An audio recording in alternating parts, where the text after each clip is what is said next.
राम मंदिर की उद्घाटन नहीं बल्कि प्राण प्रतिष्ठा, प्राण देता है वो भगवान होगा।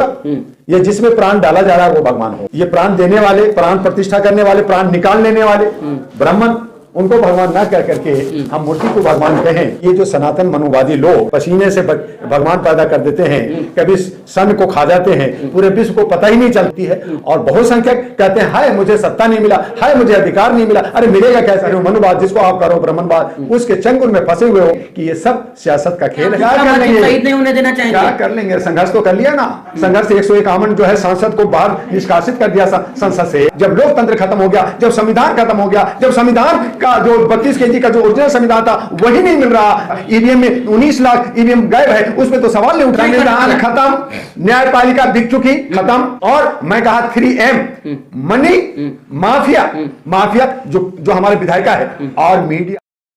दोस्तों नमस्कार, आप सभी का हमारे चैनल में बहुत स्वागत है। मैं आपके साथ राशिद कमाल, हमारे साथ एमयू दुआ साहब है, विश्व विख्यात मानवाधिकार लीडर जो है। इनसे बातचीत कर लेंगे जिस तरह से जो है राम मंदिर का जो उद्घाटन होने वाला है, इसी बीच जो तमाम तरह की खबरें आ रही है, तमाम जो मुस्लिम नेताओं के बयान अलग अलग आ रहे हैं, कह रहे हैं कि हम तो अयोध्या दे दिए लेकिन हम मथुरा और काशी नहीं देने वाले हैं। चुनाव भी करीब है, राम मंदिर का उद्घाटन भी हो रहा है। कि ये जो भेड़ चाल कौवा चाल जो चल रहे हैं लोग, ये जो राम मंदिर की उद्घाटन नहीं बल्कि प्राण प्रतिष्ठा है।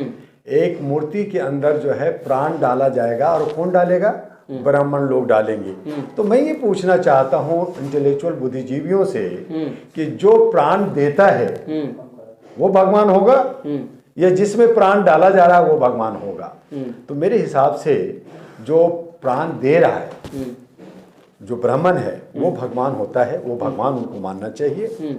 और ये प्राण देने वाले, प्राण प्रतिष्ठा करने वाले, प्राण निकाल लेने वाले ब्राह्मण, उनको भगवान ना कह करके हम मूर्ति को भगवान कहें, तो ये जो है उसी तरह का हो गया कि ये जो सनातन मनुवादी लोग अपने तरीके से कहानी बना देते हैं। कभी जो है पसीने से भगवान पैदा कर देते हैं, कभी सन को खा जाते हैं, पूरे विश्व को पता ही नहीं चलता कि सन जो है एक जो हनुमान जी खा गए थे। तो इस तरह की मन गढ़ंत कहानियां बना कर करके और धर्म की अनमना कर करके बहुत संख्यक जो अपने को कहते हैं मैं बहुत बड़ा संख्या रखता हूँ, 85-90% रखता हूँ, यही कलश उठाते हैं, यही पूजा पाठ करते हैं, यही जो है उस दिन जो है लाखों करोड़ों का जो है घी जलाएंगे। तो ये सब जनता का पैसा से बर्बादी होती है। और बहुत संख्यक कहते हैं हाय मुझे सत्ता नहीं मिला, हाय मुझे अधिकार नहीं मिला। अरे मिलेगा कैसे? तुम बेवकूफ लोग, जब 2-3% लोग जो आपका, जिसको आप कह रहे हो मनुवाद, जिसको आप कह रहे हो ब्राह्मणवाद, उसके चंगुल में फंसे हुए हो और उसका के पीछे भागते हो, तो आप कहाँ मिलेगा? तो इस तरह से हम ये कहें कि ये सब सियासत का खेल है। ये राम मंदिर हो चाहे मथुरा मंदिर हो, किसको देना है, किसको लेना है, इससे अलग बात बनती है। कुछ हमारे मुस्लिम लीडर कहते हैं कि मुसलमानों ने जो है किसी मंदिर को तोड़ करके मस्जिद नहीं बनाया। तो ये बहुत सारे इशू हैं जो सियासत से लेकिन दुआ साहब अब तो कहा जा रहा है कि जो है अब अयोध्या हो गया, मथुरा और काशी की बारी है। मुस्लिम नेता कह रहे हैं कि अब कुछ भी हो जाए हम दूसरी मस्जिद शहीद नहीं होने देना चाह रहे हैं। पहले मुसलमानों में एका तो हो जाए। ये तो इनको तो कहा आदरणीय माननीय सम्माननीय मोदी जी, हालांकि मैं बीजेपी का विरोधी हूँ, मैं बीजेपी को हराना चाहता हूँ, लेकिन इस मामले में मोदी ने कहा कि टुकड़े टुकड़े गैंग हमें क्या कर लेंगे, जितना टुकड़ा होंगे उतना मुझे फायदा होगा, यही मुझे जिताते हैं। और इसीलिए जो मुस्लिम लीडर है, ओवैसी साहब का अगर आप नाम लेना चाहें या कमरुद्दीन साहब का नाम लेना चाहें, ये 26 जो मेंबर ऑफ पार्लियामेंट के अंदर हैं, ये सब के सब क्या है? ये सब पट्टू हैं, ये टुकड़े टुकड़े लोग हैं। ये मुसलमानों का रहनुमाई कर सकेंगे क्या मुसलमानों में एका है क्या? आज मुसलमान बट रहे हैं, आज मुसलमानों को पाशमाना में बांटा जा रहा है, ऊंच नीच में बांटा जा रहा है और शिया और सुन्नी में बांटा जा रहा है। तो आप तो कह रहे हैं कि आप कह रहे हैं कि मस्जिद के लिए हम लोग संघर्ष करेंगे, आप दूसरा मस्जिद शहीद नहीं होने देना चाहेंगे? क्या कर लेंगे? संघर्ष तो कर लिया ना। संघर्ष 151 जो है सांसद को बाहर निष्कासित कर दिया संसद से। जब उनको पकड़ के अंदर कर रहे हैं, सारे भ्रष्टाचारी लोग हैं, आप रोड पे जंतर मंतर पे शोर मचा लीजिएगा, करिएगा क्या? जो 272 हैं, 272 72 का एक, तथा जो हमारे लीडर हैं वो आदरणीय माननीय सम्मान, उनका डंडा चल रहा है। तो आप क्या कर लीजिएगा? कुछ नहीं कीजिएगा। जब लोकतंत्र खत्म हो गया, जब संविधान खत्म हो गया, जब संविधान का जो 32 केजी का जो ओरिजिनल संविधान था वही नहीं मिल रहा, तो क्या कर लीजिएगा? आप करें ईवीएम। अरे ईवीएम में भी क्या कर लीजिएगा? ईवीएम में 19 लाख ईवीएम गायब है, उसमें तो सवाल नहीं उठाते। आप दूसरी बातें आपको क्या लग रहा है? समझते हैं कि ये विपक्ष की ताकत है? कुछ नहीं है, जिस दिन चाहेंगे वैसे अंदर जाएंगे। हाँ, एक सवाल सुन लीजिए ना। तो आप कहना चाह रहे हैं कि जो देश संविधान से नहीं चल रहा है, कोर्ट कुछ नहीं कर रहा है, संविधान खत्म, न्यायपालिका बिक चुकी, खत्म, बिक गया, कोई संविधान नहीं है, कोई न्यायपालिका नहीं है। और मैं कहा 3M, मनी माफिया जो हमारे विधायिका है, और मीडिया, जो स्ट्रीम मीडिया पे आज हमारे अगर थोड़ी सी सांस ले रहे हैं, हम थोड़ी सी ये जो बोलने की अभिव्यक्ति है हम बोल रहे हैं, तो ये सोशल मीडिया पे बोल रहे हैं, नहीं तो हमें ये भी आवाज खत्म कर दी जाएगी। अब इसके लिए भी एक कानून बन रहा है कि जितने भी यूट्यूबर हैं, जितने भी सोशल एक्टिविस्ट हैं, मीडिया है, उन सबको बंद कर दिया जाएगा, जेल भेज दिया जाएगा। तो यही आजादी है, यही हमारी बोलने की अभिव्यक्ति है। आप क्या कहना चाहते हैं? आज लोकतंत्र नहीं है, आज हमारा संविधान नहीं है, ये सब हमारा जो है राजतंत्र हो गया है। दिख रहा है ऊपर से कि हम लोकतंत्र सांस नहीं ले रहे, हम राजतंत्र में रह रहे। बस फर्क है कि हम थोड़ी सी छूट मिली हुई है। धीरे धीरे अब जो है NRC आएगा, अब UCC आएगा, अब बहुत सारी चीजें, अब नेताओं को बाहर कर, आप लोगों को क्यों डरा रहे हैं? हम क्यों डरा रहे भैया?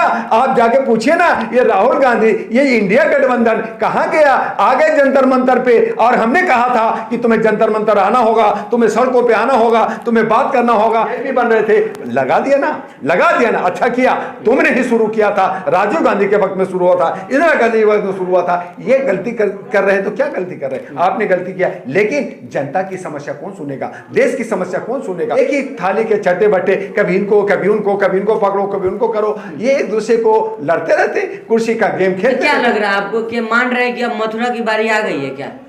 भैया मथुरा भी जाएगा, काशी भी जाएगा, आगरा भी जाएगा, क्योंकि आप एका नहीं है। आप जो है वोट बैंक हैं, मुसलमान वोट बैंक है। यहाँ मुसलमानों में एका नहीं है, मुसलमानों में कोई ऐसा रहनुमा लीडर नहीं है जो मुसलमानों को लीड कर सके और सही तरीके से चल सके। सब के सब बटे हुए नेता मुसलमानों के। भाई काहे को, मुझे क्या जरूरत पड़ी है? आप बस सवाल करिएगा, अगर कोई रहनुमा बन रहा है, वैसी अगर बन रहा है तो आप उन पे सवाल करें, तो आप खुद बनिए नेता। क्यों? तो जब वो बट क्यों जाते हैं, वो फिर नफरत की बातें क्यों करते हैं? कहाँ नफरत की बात है? कौन सा बात?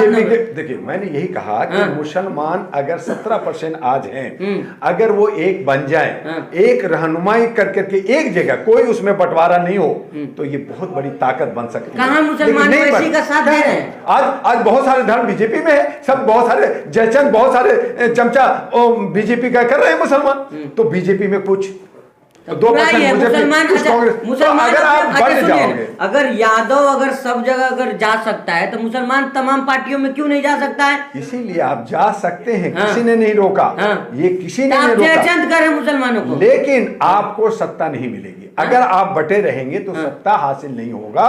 यादवों की भी बुरी हालत हो रही है। देख रहे हैं आपको, मोहन यादव को मुख्यमंत्री बनाएगा मध्य प्रदेश में, कहाँ बुरी हालत है सर? वोट की तुष्टि, कब तक भाजपा से डराएंगे आप लोग? नहीं, बीजेपी की तुष्टिकरण और वो जो है जो यादवों का ले रहे हैं, चूंकि बहुत ज्यादा संख्या में यादव है, उनका वोट लेने के लिए, उनको सत्ता में, हम सत्ता में कैसे बने रहें, उसके लिए जो हमारी वर्तमान सरकार है वो हर तरह की ये हथकंडे अपनाती है। तो इसलिए किसी मुसलमान को भी कुछ दे देते हैं लॉलीपॉप, तो और मुसलमान भी उस तरफ चले जाते हैं। कोई कमीशन बना दिया, कोई उनको कमिश्नर बना दिया, किसी का जो है वार्ड काउंसिलर बना दिया, कुछ बना दिया, तो खुश होते हैं। अच्छा, आप मानव अधिकार के लीडर है, एक बात बताइए, अगर बाबरी पे कुछ ये खतरा आएगा तो आप लोग क्या सड़कों पे उतरेंगे? बाबरी में क्या कर लिया आपने?